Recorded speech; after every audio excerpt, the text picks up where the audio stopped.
Pathmic is the intelligent tool for website lead generation. With increasing online competition, over 98% of website visitors don't convert. The ability to successfully show your value proposition and support visitors in their buying journey separates you from the competition online.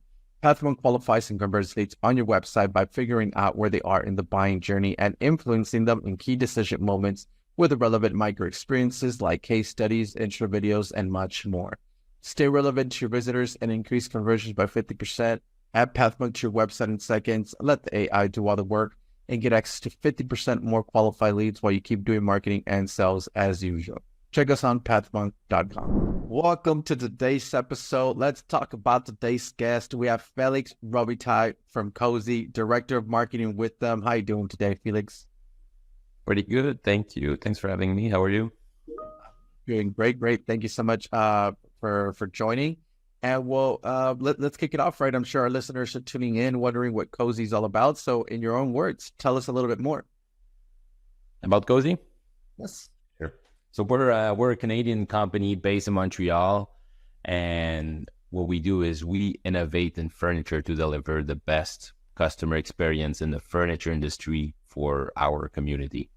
So overall, our mission drives us to create products that meet and redefine modern living standards, making innovative, adaptable, and timeless furniture accessible to everyone. So with our vision of becoming the leading global brand, we prioritize community, innovation, simplicity, and adaptability to ensure that every interaction, whether through the design, dialogue, or delivery, resonates deeply with our customers. So modern living made simple for you is not just our tagline, it's really the experience that we promise at Cozey, inviting everyone to create their ideal home with designs embodying innovation and practicality. So we were a digital only company for the first 3 years, and now we've also expanded into having retail spaces to push the experience even further in real life. Overall, Okay. in a nutshell, that's what the Cozey is. And where did you guys open up the store? We opened our first store in Toronto. Oh, Max. All right. So they're close by. Market. Yeah, Definitely but we're awesome. planning on opening multiple more. It's doing fantastic so far. Really being able to drive that extra bit of experience is really helping the brand. Perfect. All right. And so that way then our listeners can get a good understanding there of Cozey. What would you say then is those key problems that how Cozey started? Why is there a Cozey, and why do you exist today? I mean, the idea came to Frederick Obey, our founder, when at the time he was studying at McGill University, Montreal. And everybody moves in Montreal. It's weird, but all leases end on July 1st. Everybody moves on July 1st. And moving a massive sectional to the third floor of an apartment in Montreal can be a hectic job. So Fred thought there must be a way to make this whole getting a new sofa, setting it up, and installing it in a new home process better. So where it came the idea to actually create a sofa that was modular, that was shipped into multiple different boxes, and that were then easy to manipulate, to assemble, and that can grow in time depending on your changing needs. So if ever, let's say, one particularity of the first sofa that we launched is that it's modular, which means that if you need a 2-seater sofa in a small apartment now, but down the road you're planning on moving to a house in a suburb and you need a big sectional, then you can just add pieces to it and make it bigger. So yeah. Definitely. I don't. When you were talking about how the founder started it and why he started it, I got the reminder. I don't know if you ever watch Friends. Whenever they're taking a sofa up there and they just can't get it up, that kind of like, all right, that does make totally sense, right? In order to get those the sofas up, but all right. So then you mentioned then a little bit about that. Your ICP, would it be only then families that live or couples that live in cities where getting those sofas around a little bit more complicated, or is there another vertical segment that you guys like to focus on as well? I mean, we focus on the customer experience overall. So everybody who needs furniture is kind of our target. We don't specifically target people who live into urban areas. We focus on creating, like, at the time when we started as well, just to bounce back on that, the delivery time for furniture were extremely long. So we launched during pandemic. People were waiting sometimes like 6 to 10 months before receiving their sofas. One of our promise and one of our advantage is that we ship between 2 to 5 working days across Canada and USA. So people who want to receive product and furniture quickly, that's also Cozey appeals to them for that single reason. That's super important. Yeah, definitely. Right. Getting something like that as easy as possible and as fast as possible. That's always something to look at. So then how would somebody usually find out about Cozey? Is there a top client acquisition channel for you guys?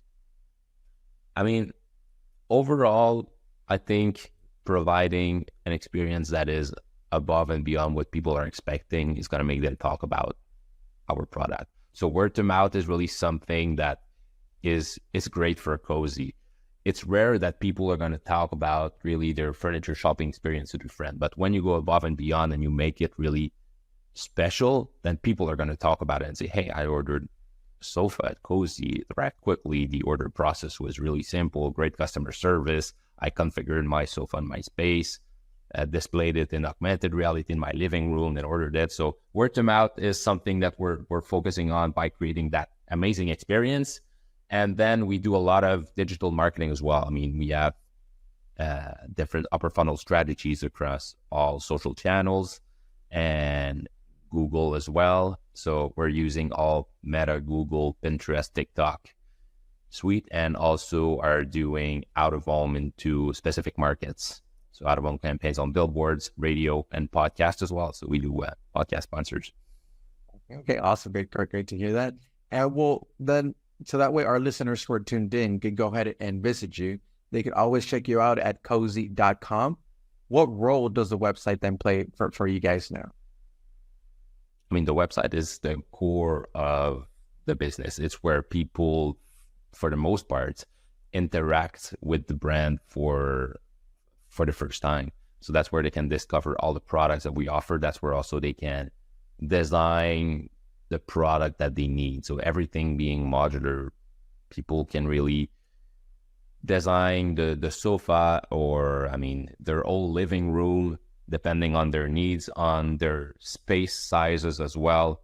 So the website plays a crucial role across the whole customer journey, from a discovery standpoint to the final start point, because that's where people usually discover the brand, and that's also where they're going to convert. So we spend a lot of time making sure that our website is optimized.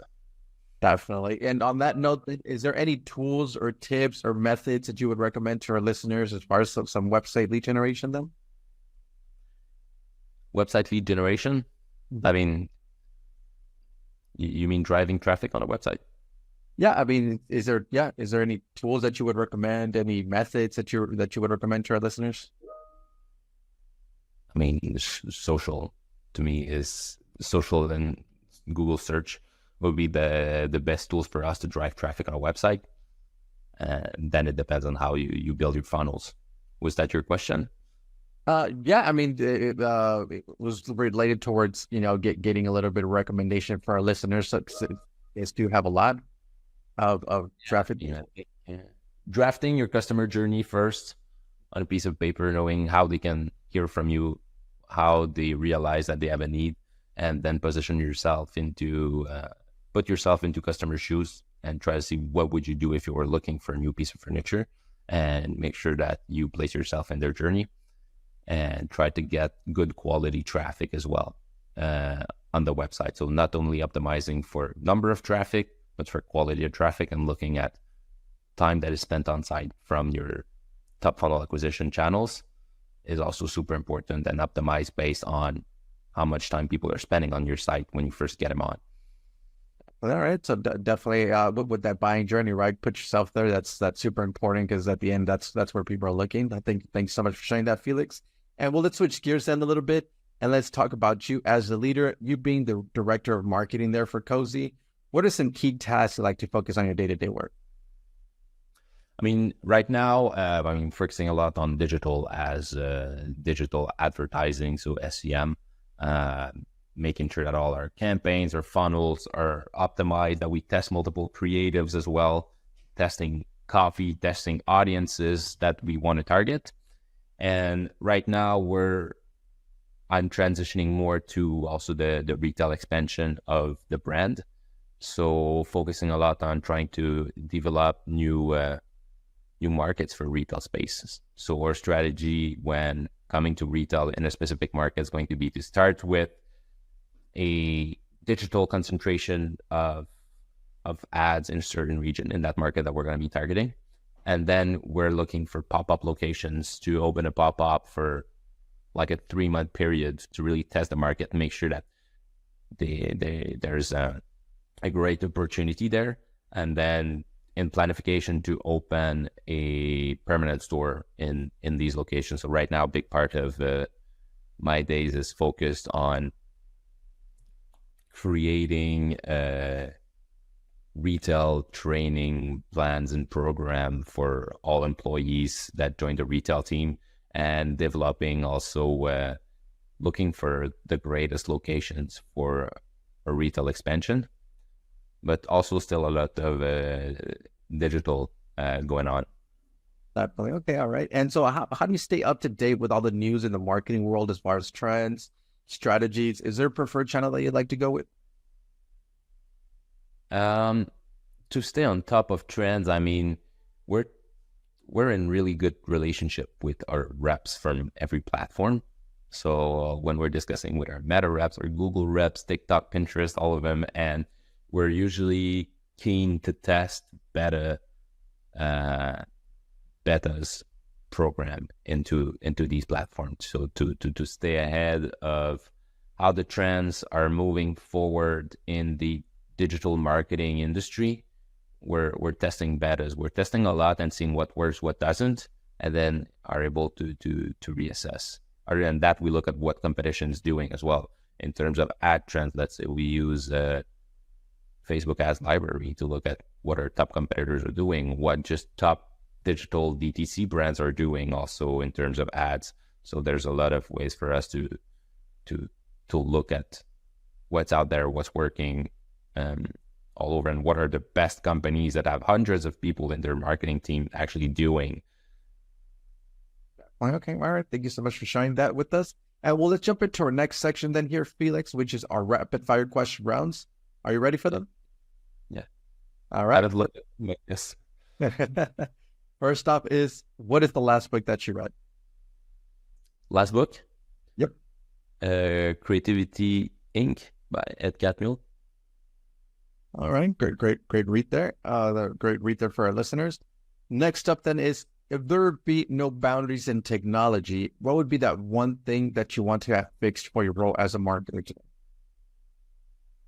Attribution. Cross-channel attribution. And making sure exactly what part of the funnel converts on what channel. So yes, definitely important. And next up then, if there's one repetitive task that you could automate, what would that be? If there was what, sorry? If there's one repetitive task that you could automate, what would that be? Repetitive test? Yep, task. Okay. I would say building performance report cross-channel in the digital world, benchmarking the data we're getting from, let's say, all Meta, Pinterest, TikTok with what we're getting in GA4 with UTMs, and automatic reports that actually blends this data together. All right, nice. Yeah, but I think that would be really interesting to have. Perfect. And well, lastly, Felix, I mean, you have the experience already in the marketing world, but what would be that one piece of advice that you would give yourself if you were to restart your journey as a marketer today?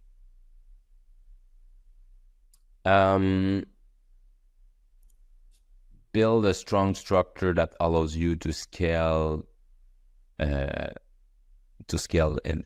better.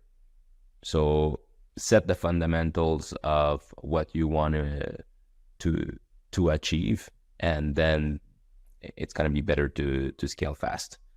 So in terms of having a testing structure that is set in place, that is solid, that you can stick to. So having plans that you stick to, but still allows you for agility to modify. But setting a strong structure, I think, is what I would do. And then not wait before testing, just do it, test it. Definitely. All right. Some perfect advice there for everybody, not just for yourself. And well, we are coming to the end of the show here today, Felix. But before we do end, I do want to give you the last word. So say someone forgets everything about the interview today. What is that one thing they should remember about Cozey? Is that we're a company that try to revolutionize the furniture shopping experience and industry by creating products that are well thought of, customer-centric, affordable, adaptable, and that we're the next IKEA. There you guys heard it. You can always check them out at Cozey.com. Modern living made simple for you. Felix, thank you so much for being on with us today. To our listeners, thank you so much for tuning in. And I'm looking forward to our next episode at Pathmonk Presents. Thanks a lot, Felix. Thank you, Ernesto.